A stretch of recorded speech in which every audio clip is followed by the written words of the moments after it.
director or head of MI5 in Britain has made about the possibility of terror attacks there by al-Shabaab.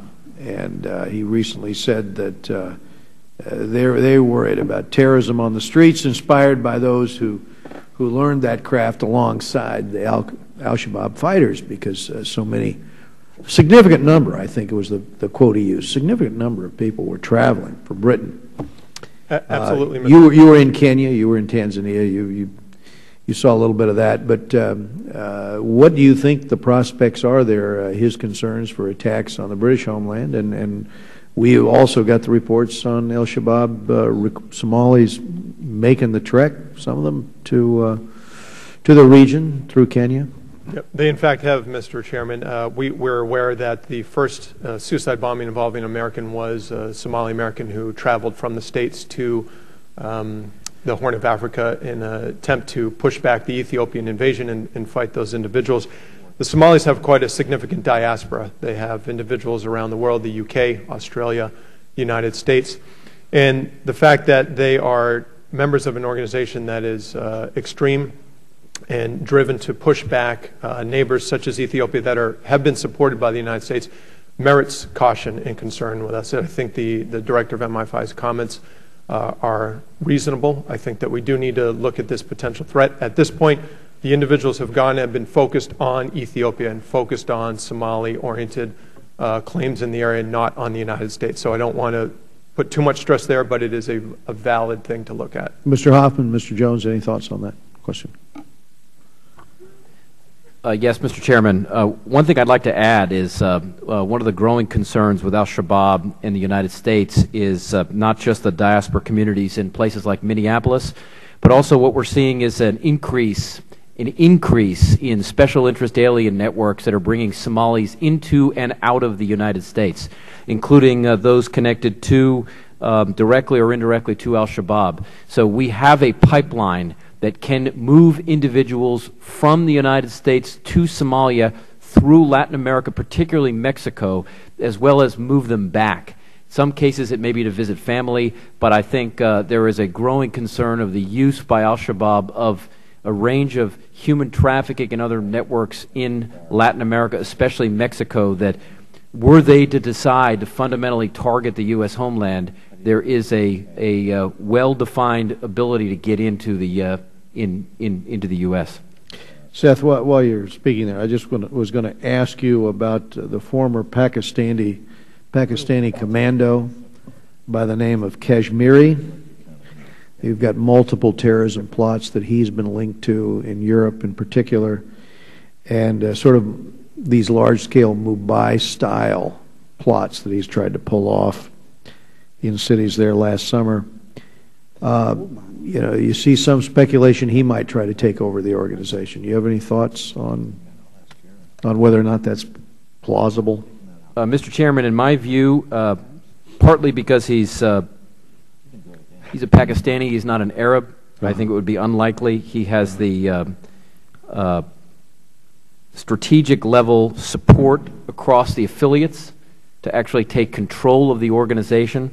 But he has a well-developed network of operatives in Europe, in South Asia, and in a range of other places to put him in a very influential operational level position. So I would not assess he would take over Central Al-Qaeda, but certainly plays a very important operational level role, including links with David Headley, for example. Right, right.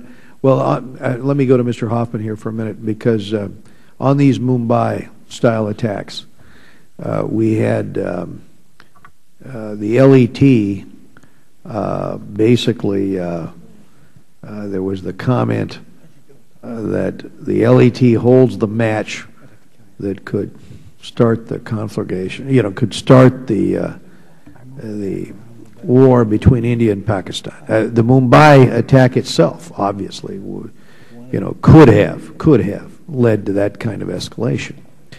I was going to ask you, what could we be doing to stop another one of these attacks that would originate in Pakistan by organizations linked to al-Qaeda or linked to these terrorist networks that attempt to create this kind of mayhem in India with a hope for tit for tat. But, Mr. Chairman, this was precisely one of the scenarios I painted in my testimony, the fear that one of these groups, either operating on their own or operating at al-Qaeda's behest or perhaps someone else's behest, might attempt to trigger some confrontation with India to deflect attention on the war on terrorism and on Afghanistan. I think groups like LET are enormously valuable to al-Qaeda because they provide what al-Qaeda doesn't, the social welfare services. They've gone beyond a terrorist group. And in LET's case, I think they're extremely dangerous because the bottom line is they're the Hezbollah of South Asia. They're so embedded in Pakistani society in terms of running schools and clinics, training camps, a relationship with the government, one could say even almost a state-sponsored relationship with the government, that their power is both dangerous. They have operatives and a presence throughout the world I think that al-Qaeda could only dream of.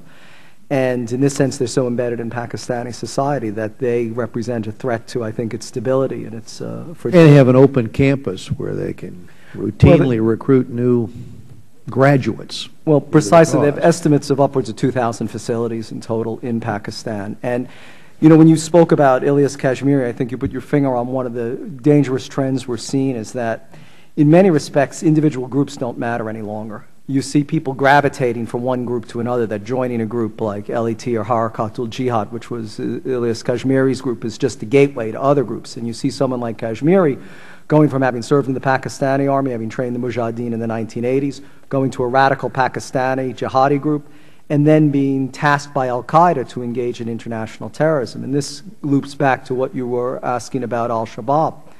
This is an entity that 10 or even 5 years ago none of us would have heard of or would have cared about. Yet they're a group that now seeks to operate on the international scene. But we did have a steady flow of information coming in about these terrorist personalities, partly by the information that we were getting by those that we were interrogating, those who we were interviewing. And I mentioned earlier the highest ranking, or the highest ranking, I guess, terrorist you'd call him, captured in the last several years is this Indonesian Umar Patik, or Pautik.